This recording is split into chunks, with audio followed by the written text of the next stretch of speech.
our children don't want to be associated with that, because all they hear is negative. So if we don't provide a positive narrative, then all they're left with is, I am less than everybody else. So I think in that sense, it is up to us to maintain the stories. And speaking of stories, what is the story that you feel hasn't been told?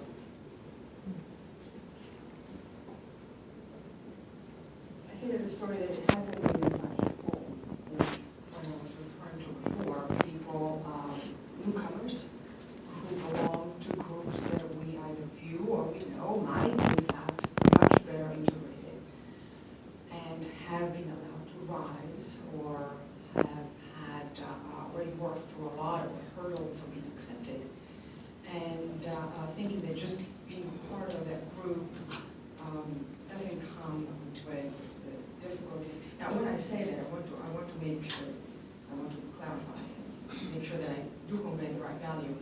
Because what's dear to me is that, yes, there is truth to that. There is less hurdle for me than maybe for somebody else with a different appearance. But I think it's also important that we talk about what we face to give dignity to the rest of us. Because we all have a story and we all should be allowed to say that when you come into something new, there is a sense of loss, a profound sense of loss. I mean, the idea that if I don't take an airplane and I don't travel for 7 or 8 hours, I will not see my parents. And I will not see my sister, who's a sister that I adore. But that's only the tip of the iceberg of what you leave behind. And that is one of the stories that is not being told. That we come in and we have less to say, we have a lot to say, and we should join hands with the other stories to really cover, give all the pixels to the picture. And I hope that makes a change. That it's not just the perception of those who are underprivileged. You can be more privileged and have the underprivileged are not wanting your story to be heard.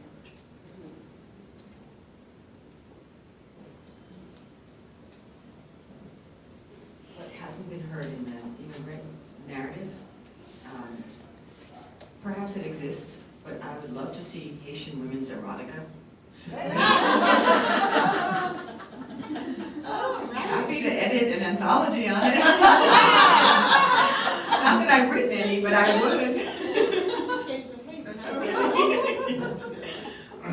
And also, I mean, there are lots of stories about immigration. I'd really love to see a sort of a reconnection to slavery, to all American. I'd like to see some kind of overarching American immigrant thing, because I think immigrants, as we've heard this morning, are thought to be X kind of people, right? But that's just not the case in the case of the United States and the English colonies and the history of North America. And I'd love to see something that underscores this notion of this immigrant story that we're all in and we have been historically in. I have been hearing lately about people who are African Americans, and all of a sudden they're like 5th generation, 4th generation Haitian, and I would like to see how they really view themselves and how they're going to tell their story, and what is there any attachment to Haiti, or is it something that's just as distant as Africa? You know, in their minds, and do they connect only with African Americans, only with their recent history? You know, I want to go back because I know that there are Haitians who were here like since the 50s, and their grandchildren. You know, how do they see Haiti? And that's a story that needs to be told. I think it's an important story in terms of Africa in particular, because my whole life I kept running across people who say, you don't look Puerto Rican, you look black.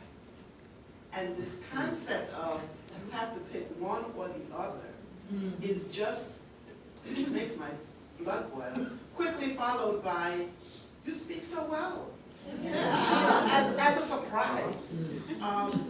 And I would venture to guess that if you saw 20 black people in a room, you would be hard pressed, especially if nobody's saying anything, to figure out where these people are from. And I think that one of the stories that hasn't been told is the diasporic nature of not only Africans, but the diasporic nature of Asians, the diasporic nature of many people who we assume are X because they look a certain way, but we don't actually know anything about.